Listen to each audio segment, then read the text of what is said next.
ಈಗ ನೋಡಿ, ನಾವೆಲ್ಲರೂ ನಮ್ಮ ಸ್ಮಾರ್ಟ್‌ಫೋನ್‌ಗಳನ್ನ, ನಮ್ಮ ಕಾರುಗಳನ್ನ, ಕಡೆಗೆ ನಮ್ಮ ವೃತ್ತಿ ಜೀವನವನ್ನ ಅಪ್‌ಗ್ರೇಡ್ ಮಾಡೋ ಬಗ್ಗೆನೇ ಯೋಚ್ತಾ ಇರ್ತೀವಿ ಅಲ್ವಾ? ಖಂಡಿತ. ಪ್ರತಿಯೊಂದ್ರಲ್ಲೂ ನಮ್ಗೆ ಒಂದು ಹೊಸ ವರ್ಷನ್, ಒಂದು ಬೆಟರ್ ವರ್ಷನ್ ಬೇಕು ಅಂತ ಅನಿಸ್ತಾ ಇರುತ್ತೆ. ಹೌದು. ಆದ್ರೆ ನಮ್ಮ ಈ ಪ್ರಾಚೀನ ಮೂಲ ಗ್ರಂಥಗಳು ಮತ್ತು ಆಧ್ಯಾತ್ಮಿಕ ಟಿಪ್ಪಣಿಗಳು ಹೇಳೋ ಪ್ರಕಾರ ಮನುಷ್ಯನ ಅಂತಿಮ ಗುರಿ ನಮ್ಮ ಆ ಮುಂದಿನ ಜನ್ಮವನ್ನ ಅಪ್‌ಗ್ರೇಡ್ ಮಾಡೋದಲ್ಲ. ಬದಲಾಗಿ ಈ ಜನನ ಮರಣಗಳ ಚಕ್ರದಿಂದಲೇ ಹೊರಬರೋದು ಅಲ್ವಾ? ನಿಖರವಾಗಿ. ಅಂದ್ರೆ ಈ ಜನ್ಮದ ಸಬ್ಸ್ಕ್ರಿಪ್ಷನ್, ಅದೇ ಆ ಚಂದಾದಾರಿಕೆಯನ್ನೇ ಶಾಶ್ವತವಾಗಿ ಕ್ಯಾನ್ಸಲ್ ಮಾಡೋದು ಅಂತ ಹೇಳಿದ್ರೆ ನಿಜಕ್ಕೂ ಆಶ್ಚರ್ಯ ಆಗುತ್ತೆ. ನಿಜ. ಕೇಳೋಕೆ ಸ್ವಲ್ಪ ವಿಚಿತ್ರ ಅನಿಸಿದ್ರು ಇದರ ಹಿಂದಿರೋ ತರ್ಕ ಬಹಳ ಆಳವಾಗಿದೆ. ಹಾಗಾಗಿ ಇಂದಿನ ಈ ಆಳವಾದ ವಿಶ್ಲೇಷಣೆಗೆ ಸ್ವಾಗತ. ಇಂದು ನಾವು ನಮ್ಮ ಮುಂದಿರೋ ಆ ಪ್ರಾಚೀನ ಗ್ರಂಥಗಳನ್ನ ಆಧಾರವಾಗಿಟ್ಕೊಂಡು ಮನುಷ್ಯ ಜನ್ಮದ ಉದ್ದೇಶ, ಎಐ ಅಂದ್ರೆ ಕೃತಕ ಬುದ್ಧಿಮತ್ತೆಗೂ ಮನುಷ್ಯನಿಗೂ ಇರೋ ವ್ಯತ್ಯಾಸ, ಕರ್ಮ ಸಿದ್ಧಾಂತ ಮತ್ತು ಆ ವಾಸನ ಅನ್ನೋ ಕುತೂಹಲಕಾರಿ ಪರಿಕಲ್ಪನೆಗಳನ್ನ ಬಿಡಿಸಿ ನೋಡಲಿದ್ದೇವೆ. ಹೌದು. ಮತ್ತು ಇಲ್ಲಿ ಯಾವುದೇ ನಿರ್ದಿಷ್ಟ ಧಾರ್ಮಿಕ ಒಲವುಗಳಿಲ್ಲದೆ ಕೇವಲ ಅದರ ಹಿಂದಿನ ತಾತ್ವಿಕ ಮತ್ತು ತಾರ್ಕಿಕ ವಿಚಾರಗಳನ್ನು ಮಾತ್ರ ನಾವು ಅನ್ವೇಷಣೆ ಮಾಡ್ತಿದ್ದೀವಿ. ಸರಿ, ಹಾಗಾದ್ರೆ ಇದನ್ನ ಬಿಡಿಸಿ ನೋಡೋಣ. ಈಗ ನಾವು ದಿನ ಬೆಳಗ್ಗೆ ಹೇಳ್ತೀವಿ, ಗಿಡ್ಬಿಡಿಯಲ್ಲಿ ಸ್ನಾನ, ತಿಂಡಿ ಮುಗಿಸ್ತೀವಿ, ಟ್ರಾಫಿಕ್ನಲ್ಲಿ ಒದ್ದಾಡ್ಕೊಂಡು ಆಫೀಸ್ಗೆ ಹೋಗ್ತೀವಿ, ಆಮೇಲೆ ಸುಸ್ತಾಗಿ ಮನೆಗೆ ಬಂದು ಮಲಗ್ತೀವಿ. ಹೌದು, ಇದೇ ಒಂದು ಚಕ್ರ ತರಹ ಉರುಳುತ್ತಲೇ ಇರುತ್ತೆ. ಆದ್ರೆ ಬೆಳಗ್ಗೆ ಆ ಅಲಾರಾಮ್ ಆಫ್ ಮಾಡುವಾಗ ನಾನು ನಿಜವಾಗ್ಲೂ ಯಾಕೆ ಹುಟ್ಟಿದೆ ಅಂತ ನಾವೆಂದಾದ್ರೂ ಕೇಳ್ಕೊಂಡಿದ್ವಾ?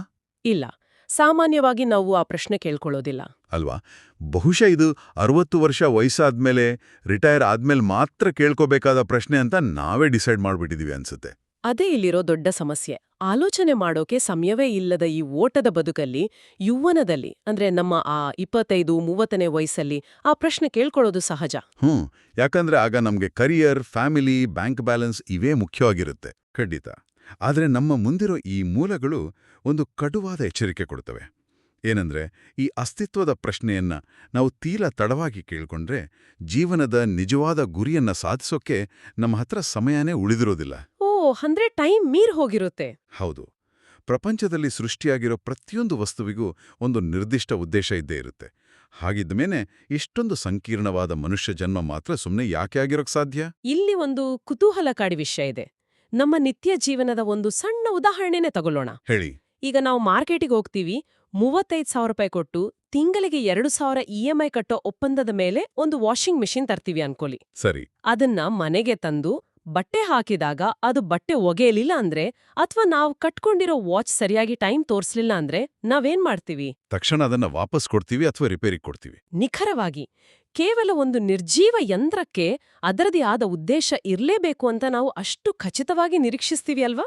ಹೌದು. ಹಾಗಾದ್ರೆ ಇಡೀ ಜೀವಸಂಕುಲದಲ್ಲಿ ಅತ್ಯಂತ ಬುದ್ಧಿವಂತ ಅಂತ ಕರೆಸ್ಕೊಳ್ಳೋ ಮನುಷ್ಯ ತನಗೆ ಯಾವುದೇ ಉದ್ದೇಶವಿಲ್ಲ, ನಾನು ಸುಮ್ನೆ ಹುಟ್ಟಿದ್ದೀನಿ, ಹಾಗೇ ಸಾಯ್ತೀನಿ ಅಂತ ಹೇಳ್ಕೊಳ್ಳೋದು ತಾರ್ಕಿಕವಾಗಿ ಎಷ್ಟು ವಿಪರ್ಯಾಸ ಅಲ್ವಾ? ಇದು ನಿಜಕ್ಕೂ ನಾವು ನಮ್ಮನ್ನೇ ಪ್ರಶ್ನಿಸ್ಕೊಳ್ಬೇಕಾದ ವಿಚಾರ. ಈ ಗ್ರಂಥಗಳು ಕೂಡ ಇದನ್ನ ಬಹಳ ಆಳವಾಗಿ ವಿಶ್ಲೇಷಣೆ ಮಾಡ್ತವೆ.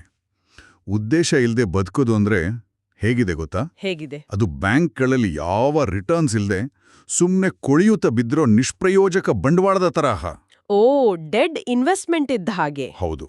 ಅಥವಾ ಈಗ ಸುದ್ದಿಗಳಲ್ಲೇ ನಾವು ಓದ್ತೀವಲ್ಲ, ದೇಶ ಬಿಟ್ಟು ಓಡಿ ಹೋಗೋ ವಂಚಕರು ಮಾಡ್ತಾರಲ್ಲ, ಆ 7,000 ಕೋಟಿ 17,000 ಕೋಟಿ ರೂಪಾಯಿಗಳ ಸಾಲ, ಆ ತರಹ. ಅಂದ್ರೆ ಆ ಹಣದಿಂದ ಸಮಾಜಕ್ಕೂ ಉಪಯೋಗ ಇಲ್ಲ, ಅವ್ರಿಗೂ ಉಪಯೋಗ ಇಲ್ಲ. ಖಂಡಿತ. ಅದು ಕೇವಲ ಒಂದು ವ್ಯರ್ಥವಾದ ಎನರ್ಜಿ ಅಷ್ಟೇ. ಮನುಷ್ಯನ ಜೀವನ ಕೂಡ ಅಷ್ಟೇ ದೊಡ್ಡ ಮಟ್ಟದ ಬಂಡವಾಳ. ನಿಸರ್ಗ ನಮ್ಮ ಮೇಲೆ ಅಪಾರವಾದ ಶಕ್ತಿಯನ್ನ ಹೂಡಿಕೆ ಮಾಡಿದೆ. ಹೂಡಿಕೆಗೆ ತಕ್ಕ ಹಾಗೆ ಆ ಹುಟ್ಟು ಮತ್ತು ಸಾವಿನ ನಡುವೆ ಸಾಧಿಸಬೇಕಾದ ಒಂದು ಉನ್ನತ ಉದ್ದೇಶ ಇರಲೇಬೇಕಲ್ವಾ? ಕೇವಲ ಉಸಿರಾಡೋದು ತಿನ್ನೋದು ಮಾತ್ರ ಬದುಕಾಗಲಾರದು. ಸರಿ, ಮನುಷ್ಯ ಕೇವಲ ಯಂತ್ರ ಅಲ್ಲ, ನಮ್ಗೊಂದು ದೊಡ್ಡ ಉದ್ದೇಶ ಇದೆ ಅಂತ ಒಪ್ಕೊಳ್ಳೋಣ.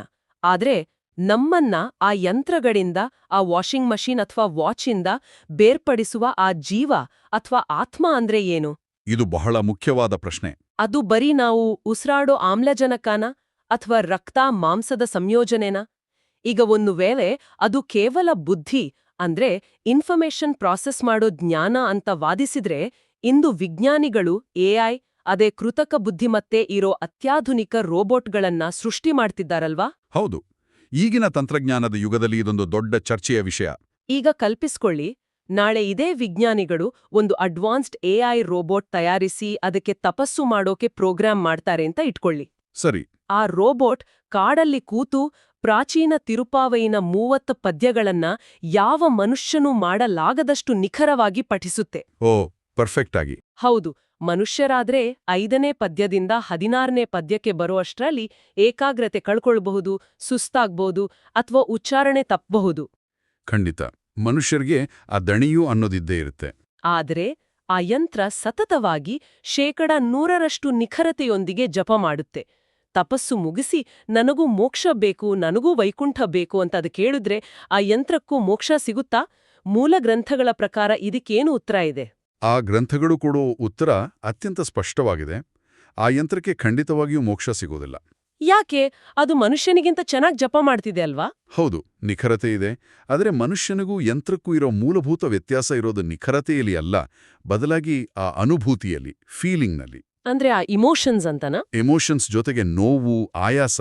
ಈಗ ಉದಾಹರಣೆಗೆ ಪೂಜೆ ಮಾಡುವಾಗ ಕಾಲ್ನೋವು ಬಂದರೆ ಮನುಷ್ಯ ಪೂಜೆ ನಿಲ್ಲಿಸಬಹುದು, ಏಕಾಗ್ರತೆ ಕಳ್ಕೋಬಹುದು. ನಿಜ. ಆದರೆ ಯಂತ್ರ ನಿರಂತರವಾಗಿ ಜಪ ಮಾಡಬಲ್ಲದು.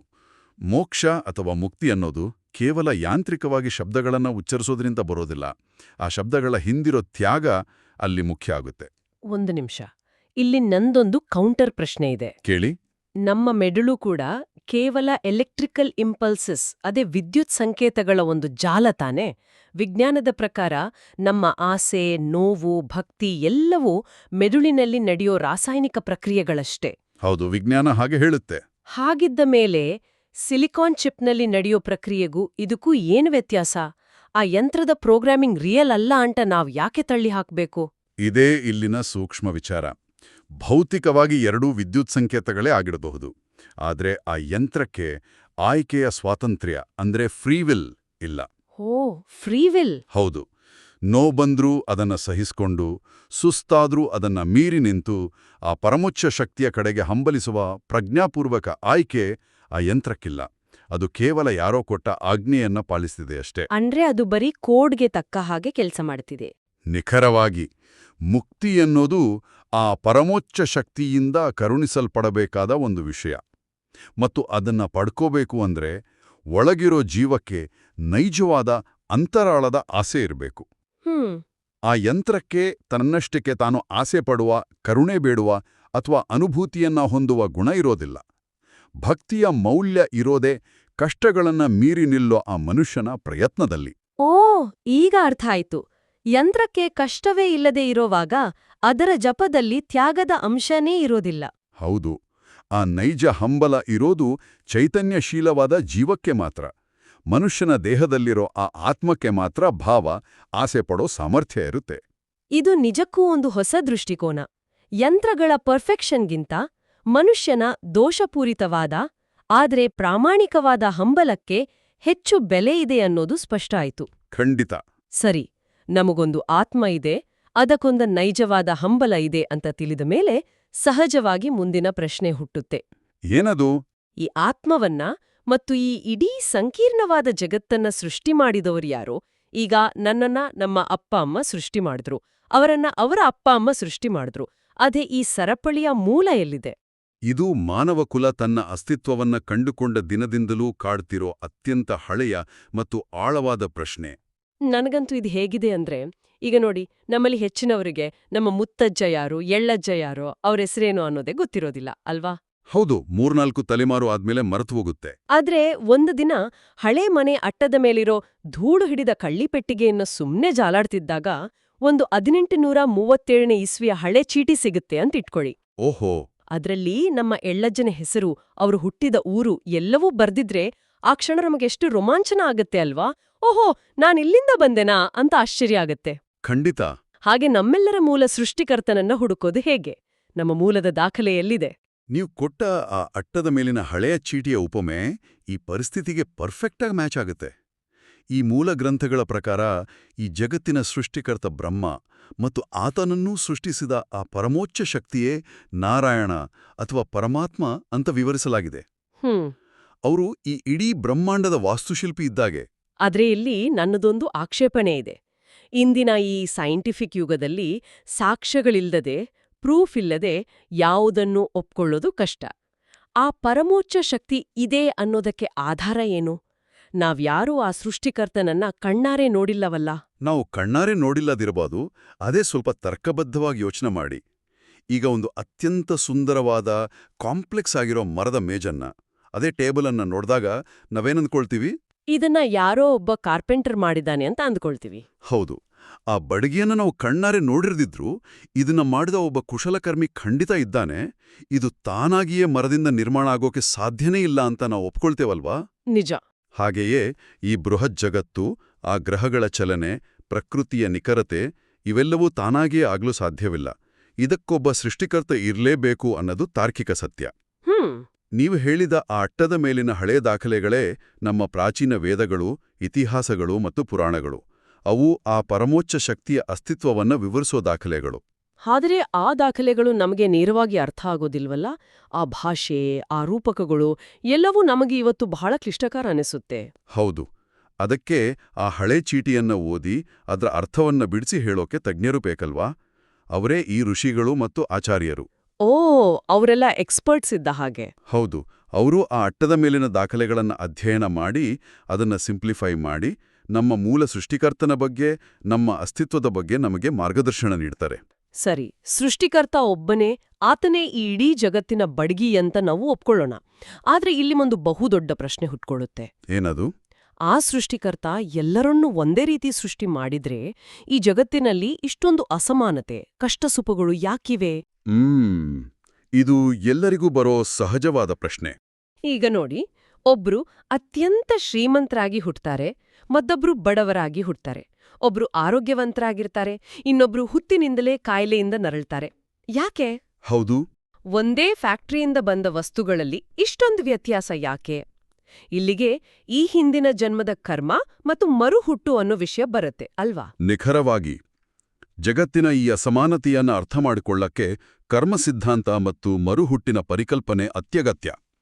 ಕಾರಣ ಇಲ್ಲದೆ ಯಾವುದೇ ಕಾರ್ಯ ನಡೆಯೋದಿಲ್ಲ ಅನ್ನೋದು ವಿಜ್ಞಾನ ಕೂಡ ಒಪ್ಪುವ ಸತ್ಯ. ನಿಜ. ಆ ಮೂಲ ಗ್ರಂಥಗಳು ವಿವರಿಸೋ ಹಾಗೆ ಆ ಪರಮೋಚ್ಚ ಶಕ್ತಿ ಕೇವಲ ಒಂದು ವೇದಿಕೆಯನ್ನ ಮಾತ್ರ ನಮಗೆ ನಿರ್ಮಿಸಿಕೊಟ್ಟಿದೆ.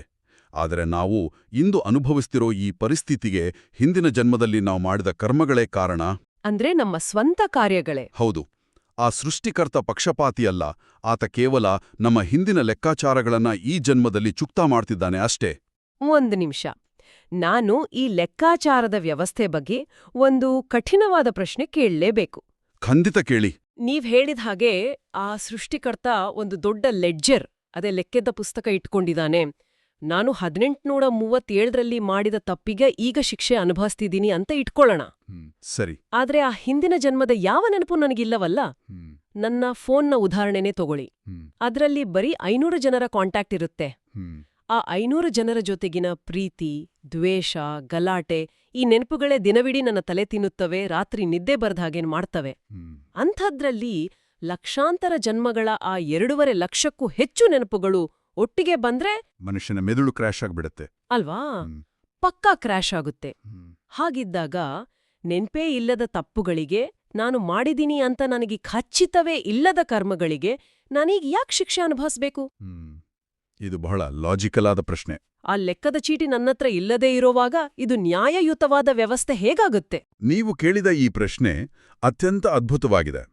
ತಾರ್ಕಿಕವಾಗಿ ಯೋಚನೆ ಮಾಡೋ ಪ್ರತಿಯೊಬ್ಬರನ್ನೂ ಇದು ಕಾಡುತ್ತೆ. ಆದರೆ ಈ ಮೂಲಗಳು ಇದಕ್ಕೆ ವಾಸನಾ ಅಥವಾ ಸಂಸ್ಕಾರ ಅನ್ನೋ ಒಂದು ಅತ್ಯಂತ ಆಳದ ಪರಿಕಲ್ಪನೆ ಮೂಲಕ ಉತ್ತರ ಕೊಡ್ತವೆ. ವಾಸನಾ? ಇದು ಕೇಳೋಕೆ ಹೊಸದಾಗಿದೆ. ಸೈಕಾಲಜಿಯಲ್ಲಿ ಅಂದ್ರೆ ಮನೋವಿಜ್ಞಾನದಲ್ಲಿ ಇದನ್ನ ಮನಸ್ಸಿನ ಆಳದ ಮುದ್ರೆಗಳು ಅಂತ ಕರಿಬಹುದು. ಡೀಪ್ ಸೈಕಾಲಜಿಕಲ್ ಇಂಪ್ರಿಂಟ್ಸ್ ಅಂದ್ರೆ ಒಂದು ರೀತಿಯ ಸಾರ, ಅದೇ ಎಸೆನ್ಸ್ ಅಂತ ಹೇಳ್ಬೋದಾ? ಇದು ನಮ್ಮ ದಿನನಿತ್ಯದ ಜೀವನದಲ್ಲಿ ಹೇಗೆ ಕೆಲಸ ಮಾಡುತ್ತೆ? ಹೌದು, ಸಾರ ಅಂತಾನೆ ಹೇಳ್ಬೋದು. ಇದನ್ನ ಅರ್ಥ ಮಾಡ್ಕೊಳ್ಳೋಕೆ ಒಂದು ಉದಾಹರಣೆ ನೋಡೋಣ. ಹೇಳಿ. ಈಗ ಒಬ್ಬ ಸಿವಿಲ್ ಇಂಜಿನಿಯರ್ ಕಟ್ಟಡ ಕಟ್ಟುವಾಗ ಅಥವಾ ಒಬ್ಬ ಚಾರ್ಟರ್ಡ್ ಅಕೌಂಟೆಂಟ್ ಲೆಕ್ಕ ಮಾಡುವಾಗ ಆತ 1986ರಲ್ಲಿ ಓದಿದ ಪುಸ್ತಕದ 32ನೇ ಪುಟದಲ್ಲಿ ಏನಿದೆ ಅಂತ ಅಕ್ಷರಶಃ ನೆನ್ಪಿಟ್ಕೊಂಡಿರ್ತಾನ? ಖಂಡಿತ ಇಲ್ಲ. ಆ ಪುಸ್ತಕ, ಆ ಕ್ಲಾಸ್, ಅವತ್ತಿನ ಪಾಠ ಎಲ್ಲವೂ ಮರ್ತೋಗಿರತ್ತೆ. ಹೌದು, ಅವೆಲ್ಲ ಮರ್ತೋಗಿರುತ್ತೆ. ಅವರಿಗೆ ಆ ನಿಯಮಗಳು ರಕ್ತಗತವಾಗಿರತ್ತೆ ಅಷ್ಟೇ. ಆ ಕ್ಷಣದಲ್ಲಿ ಯಾವ ಸೂತ್ರ ಬಳಸ್ಬೇಕು ಅನ್ನೋದು ತಾನಾಗಿಯೇ ಹೊಳೆಯುತ್ತೆ. ಪುಟದ ಸಂಖ್ಯೆ ನೆನ್ಪಿರ್ಬೇಕಾದ ಅಗತ್ಯ ಇಲ್ಲ. ಸರಿಯಾಗಿ ಹೇಳಿದ್ರಿ. ಅವರು ಆ ಪುಸ್ತಕದ ನಿರ್ದಿಷ್ಟ ಮಾಹಿತಿಯನ್ನ ಅಂದ್ರೆ ಆ ಡೇಟಾವನ್ನ ಮರೆತಿರ್ಬೋದು, ಆದ್ರೆ ಅದರ ಸಾರವನ್ನ ಕರಗತ ಮಾಡ್ಕೊಂಡಿರ್ತಾರೆ. ಓ, ಈಗ ಅರ್ಥ ಆಗ್ತಿದೆ. ಆ ಜ್ಞಾನ ಅವರ ಕೆಲಸದಲ್ಲಿ ತಾನಾಗಿಯೇ ಪ್ರಕಟ ಆಗತ್ತೆ. ಅದೇ ರೀತಿ ನಮ್ಮ ಹಿಂದಿನ ಜನ್ಮಗಳ ನಿಖರವಾದ ಘಟನೆಗಳು, ಅಂದ್ರೆ ಯಾರು ಯಾರಿಗೆ ಮೋಸ ಮಾಡಿದ್ರು, ಯಾರು ಸಹಾಯ ಮಾಡಿದ್ರು ಅನ್ನೋ ಆ ಡೇಟಾ ನಮಗೆ ನೆನಪಿಲ್ಲದಿರ್ಬೋದು. ಆದರೆ ಆ ಜೀವನದ ಅನುಭವಗಳ ಸಾರಿದೆಯಲ್ಲ, ಅದು ವಾಸನೆಯ ರೂಪದಲ್ಲಿ ನಮ್ಮ ಆತ್ಮದ ಜೊತೆ ನಿರಂತರವಾಗಿ ಪ್ರಯಾಣ ಮಾಡುತ್ತೆ. ಆ ಮೆಟಾಡೇಟಾ ಅಳಿಸೋಗಿದೆ, ಅದೇ ಅದು ನಮ್ಮ ವ್ಯಕ್ತಿತ್ವವಾಗಿ ಉಳಿದುಕೊಂಡಿದೆ. ಓಹೋ, ಅಂದ್ರೆ ಆ ಘಟನೆಗಳು ಅಳಿಸಿ ಹೋಗಿವೆ, ಆದ್ರೆ ಅದರ ಪ್ರಭಾವ ನಮ್ಮ ವ್ಯಕ್ತಿತ್ವವಾಗಿ, ನಮ್ಮ ಪ್ರವೃತ್ತಿಯಾಗಿ ಉಳಿದುಕೊಂಡಿದೆ. ಇದು ನಮ್ಮ ಇಂದಿನ ನಡವಳಿಕೆಯನ್ನ ಹೇಗೆ ಕಂಟ್ರೋಲ್ ಮಾಡುತ್ತೆ? ಇದು ನಮ್ಮ ರಿಫ್ಲೆಕ್ಸಸ್ಗಳಲ್ಲಿ, ನಮ್ಮ ವಿವರಿಸಲಾಗದ ಭಯಗಳಲ್ಲಿ ಮತ್ತು ನಮ್ಮ ಸಹಜ ಪ್ರತಿಭೆಗಳಲ್ಲಿ ಕಂಡುಬರುತ್ತೆ. ಉದಾಹರಣೆಗೆ, ಈಗ ನೋಡಿ, ಹೊಸದಾಗಿ ಹುಟ್ಟಿದ ಮಗುವಿಗೆ ಹಸಿವಾದಾಗ ಅಳಬೇಕು, ತಾಯಿಯ ಹಾಲು ಕುಡಿಬೇಕು ಅಂತ ಯಾರು ಹೇಳ್ಕೊಡ್ತಾರೆ? ಯಾವ ಶಾಲೆಯಲ್ಲೂ ಹೇಳ್ಕೊಡಲ್ಲ ಅಲ್ವಾ? ಹೌದು, ಅದು ನ್ಯಾಚುರಲ್ ಆಗಿ ಬರುತ್ತೆ.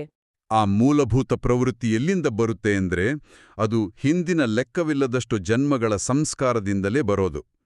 ಕೆಲವರಿಗೆ ನೀರಿನ ಭಯ, ಕೆಲವರಿಗೆ ಹುಟ್ಟಿನಿಂದಲೇ ಸಂಗೀತದ ಒಲವು, ಇವೆಲ್ಲ ಈ ವಾಸನೆಯ ಪರಿಣಾಮಗಳೇ. ವಾವ್, ಇದು ನಿಜಕ್ಕೂ ಇಂಟ್ರೆಸ್ಟಿಂಗ್. ಬ್ಯಾಂಕ್ ಖಾತೆಯಲ್ಲಿರೋ ಹಣ ಒಬ್ಬರ ಖಾತೆಯಿಂದ ಇನ್ನೊಬ್ಬರ ಖಾತೆಗೆ ತಾನಾಗಿ ಹೋಗೋದಿಲ್ವೋ? ಹಾಗೆಯೇ ನಮ್ಮ ಕರ್ಮದ ಫಲ ಕೇವಲ ನಮಗೆ ಮಾತ್ರ ಬರುತ್ತೆ. ಬೇರೆಯವರು ಮಾಡಿದ ಪಾಪ ಪುಣ್ಯ ನಮ್ಮ ಅಕೌಂಟ್ಗೆ ಜಮೆ ಆಗೋದಿಲ್ಲ. ಇದು ನಿಜಕ್ಕೂ ಕಂಡು ತೆರೆಸುವಂಥ ವಿಚಾರ.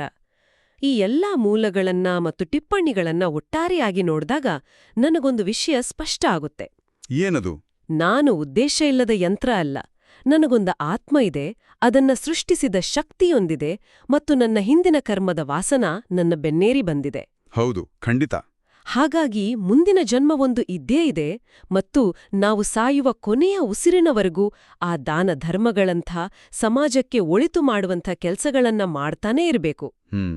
ಯಾಕಂದ್ರೆ ನಾವು ಮಾಡೋ ಪ್ರತಿ ಒಳ್ಳೆಯ ಕೆಲಸವೂ, ನಾವು ತೋರೋ ಕರುಣೆಯೂ ನಮ್ಮ ಮುಂದಿನ ಜನ್ಮದ ಬ್ಯಾಂಕ್ ಖಾತೆಗೆ ಪುಣ್ಯ ಆಗಿ ಜಮೆಯಾಗತ್ತೆ. ನಾವು ಒಳ್ಳೆಯ ಕೆಲಸ ಮಾಡಿದ್ದಷ್ಟೂ ಮುಂದಿನ ಜನ್ಮ ಸುಖಮಯವಾಗಿರುತ್ತೆ, ಕಷ್ಟ ಇಲ್ಲದ ಬದುಕು ಸಿಗುತ್ತೆ. ಇದೇ ತಾನೇ ಈ ಎಲ್ಲ ಗ್ರಂಥಗಳ ಅಂತಿಮ ಸಂದೇಶ. ಇಲ್ಲಿಯೇ ನಾವು ಸ್ವಲ್ಪ ಆಳವಾಗಿ, ವಿಮರ್ಶಾತ್ಮಕವಾಗಿ ಯೋಚನೆ ಮಾಡಬೇಕಾದ ಅಗತ್ಯ ಇದೆ. ಯಾಕೆ? ನೀವು ಹೇಳಿದ್ದು ನಾವು ಸಾಮಾನ್ಯವಾಗಿ ಭಾವಿಸುವ ಸತ್ಯ. ಹೌದು, ನೀವು ಒಳ್ಳೆಯ ಕರ್ಮಗಳನ್ನ ಮಾಡಿದ್ರೆ ಮುಂದಿನ ಜನ್ಮದಲ್ಲಿ ಸುಖವಾಗಿರ್ತೀರಾ ಅಂತ ಈ ಮೂಲಗಳು ಹೇಳುತ್ತವೆ. ಕೊಳತೋಡಿ, ಮರ ನೆಟ್ಟು ಪುಣ್ಯ ಸಂಪಾದಿಸಿ ಅಂತ ಪ್ರೇರೇಪಿಸುತ್ತವೆ. ಹೌದು, ಸಮಾಜಕ್ಕೂ ಅದು ಒಳ್ಳೆಯದೇ ಅಲ್ವಾ? ಖಂಡಿತ. ಆದ್ರೆ ಈ ಗ್ರಂಥಗಳ ನಿಜವಾದ ಆಳಕ್ಕೆ ಹೋದಾಗ ಅವು ನಮ್ಮನ್ನ ಕೇವಲ ಒಂದು ಒಳ್ಳೆಯ ಮರುಹುಟ್ಟು ಪಡೆಯೋದಕ್ಕೆ ಮಾತ್ರ ಸೀಮಿತಗೊಳಿಸೋದಿಲ್ಲ. ಅಂದ್ರೆ ಪುಣ್ಯ ಸಂಪಾದಿಸಿ ಮುಂದಿನ ಜನ್ಮದಲ್ಲಿ ಸುಖವಾಗಿರೋದಕ್ಕಿಂತ ದೊಡ್ಡ ಗುರಿ ಇನ್ನೇನಿರಕ್ಕೆ ಸಾಧ್ಯ? ಇದು ಈ ಇಡೀ ವಿಶ್ಲೇಷಣೆಯ ಅತ್ಯಂತ ನಿರ್ಣಾಯಕ ಘಟ್ಟ. ಈ ಎಲ್ಲಾ ಪುಣ್ಯಕಾರ್ಯಗಳನ್ನು ವಿವರಿಸುತ್ತಲೇ ಆ ಪ್ರಾಚೀನ ಗ್ರಂಥಗಳು ನಮ್ಮ ಅಸ್ತಿತ್ವದ ಬುನಾದಿಯನ್ನೇ ಅಲ್ಗಾಡಿಸುವಂತಹ ಒಂದು ಅಂತಿಮ ಪ್ರಶ್ನೆಯನ್ನು ನಮ್ಮ ಮುಂದಿಡ್ತವೆ. ಆ ಪ್ರಶ್ನೆ ಏನು? ಆ ಪ್ರಶ್ನೆ ಏನಂದ್ರೆ, ಇಷ್ಟಕ್ಕೂ ನಮಗೆ ಮುಂದಿನ ಜನ್ಮ ಬೇಕೇ ಅಥವಾ ಬೇಡವೇ? ಓ, ಮುಂದಿನ ಜನ್ಮ ಬೇಕೇ ಅಥವಾ ಬೇಡವೇ? ಇದೊಂದು ಸಂಪೂರ್ಣ ಅನಿರೀಕ್ಷಿತ ತಿರುವು. ಹೌದು. ನಾವು ಬರೀ ಮುಂದಿನ ಜನ್ಮವನ್ನ ಹೇಗೆ ಉತ್ತಮಪಡಿಸ್ಕೊಳ್ಬೇಕು, ನಮ್ಮ ವಾಸನೆಯನ್ನ ಹೇಗೆ ಪಾಸಿಟಿವ್ ಆಗಿ ಇಟ್ಕೊಳ್ಬೇಕು ಅಂತಾನೆ ಯೋಚಿಸ್ತಾ ಇರ್ತೀವಿ. ಆದ್ರೆ ಈ ಜನನ ಮರಣಗಳ ಚಕ್ರದಿಂದಲೇ ಹೊರಬರೋ ಬಗ್ಗೆ, ಆ ಅಂತಿಮ ಬಿಡುಗಡೆ ಬಗ್ಗೆ ಯೋಚಿಸೋದೇ ಇಲ್ಲ. ನಿಜ. ನೀವು ಪುಣ್ಯ ಮಾಡಿದ್ರೆ ಮುಂದಿನ ಜನ್ಮದಲ್ಲಿ ಐಷಾರಾಮಿ ಬದುಕು ಸಿಗಬಹುದು, ಪಾಪ ಮಾಡಿದ್ರೆ ಕಷ್ಟದ ಬದುಕು ಸಿಗಬಹುದು. ಆದ್ರೆ ಅಂತಿಮವಾಗಿ ಎರಡೂ ಜನ್ಮಗಳೇ. ಕರೆಕ್ಟ್. ಇದು ಕೇವಲ ಚಿನ್ನದ ಪಂಜರದಲ್ಲಿರಬೇಕೋ ಅಥವಾ ಕಬ್ಬಿಣದ ಪಂಜರದಲ್ಲಿ ಇರಬೇಕು ಅನ್ನೋ ಆಯ್ಕೆ ಅಲ್ಲ. ಆ ಪಂಜರದಿಂದಲೇ ಶಾಶ್ವತವಾಗಿ ಹೊರಬಂದು ಆ ಭಗವಂತನಲ್ಲಿ ಲೀನವಾಗುವ ಅಂತಿಮ ಆಯ್ಕೆ ನಮ್ಮ ಮುಂದಿದೆ ಅಂತ ಆ ಗ್ರಂಥಗಳು ಹೇಳ್ತವೆ. ಇದು ನಿಜಕ್ಕೂ ನಮ್ಮನ್ನ ನಾವು ಆಳವಾಗಿ ಪ್ರಶ್ನಿಸಿಕೊಳ್ಳುವಂತೆ ಮಾಡುತ್ತೆ. ನಾವು ಪ್ರತಿದಿನ ಗಡಿಬಿಡಿಯಿಂದ ಮಾಡ್ತಿರೋ ಕೆಲ್ಸಗಳು ಕೇವಲ ಈ ಜನ್ಮದ ಬದುಕನ್ನ ಕಟ್ಕೊಳ್ಳೋಕಾಗಿಯೋ, ಅಥವಾ ಮುಂದಿನ ಜನ್ಮವನ್ನ ಉತ್ತಮಪಡಿಸಿಕೊಳ್ಳೋ ವಾಸನಾ ಮುದ್ರೆಯನ್ನ ಬದಲಾಯಿಸೋಕಾಗಿಯೋ, ಅಥವಾ ಈ ಇಡೀ ಜನನ ಮರಣಗಳ ಚಕ್ರದಿಂದಲೇ ಬಿಡುಗಡೆ ಹೊಂದೋ ಅಂತಿಮ ಗುರಿಗಾಗಿಯೋ ಅಂತ ನಾವು ಯೋಚಿಸ್ಬೇಕಿದೆ. ಖಂಡಿತ ಈ ಸ್ಪಷ್ಟತೆ ನಮ್ಗೆ ಬರಬೇಕು.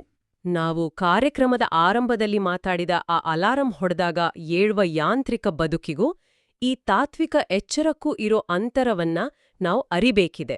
ಹೌದು.